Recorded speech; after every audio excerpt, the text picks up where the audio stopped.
মিজান ভাই কেমন আছেন? ভালো ভাইয়া। আছেন ভালো? কেমনে কেমনে ভাই মানুষ আল্লাহ আর কথা। কথা বলতেছে আছেন ভালো আপনি? আমি তো ভালোই থাম, আল্লাহ বাঁচাইলে দোয়া করেন খালি বস্তা বইরা। দর্শক আপনারা দেখলেন যে আসলে সেই বুফে মিজান ভাইয়ের হোটেলে আজকে দীর্ঘদিন পরে এখানে আসলাম।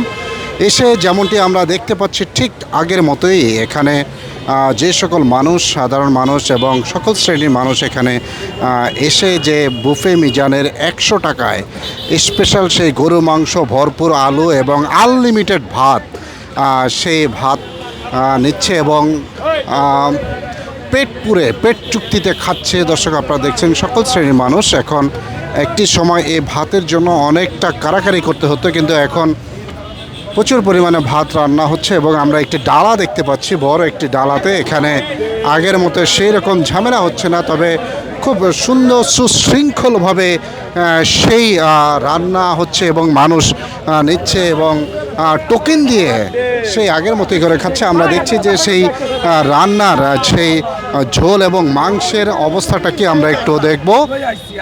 দর্শক আপনারা দেখছেন সেই আনলিমিটেড যত পারেন নিয়ে নেবে খাবেন।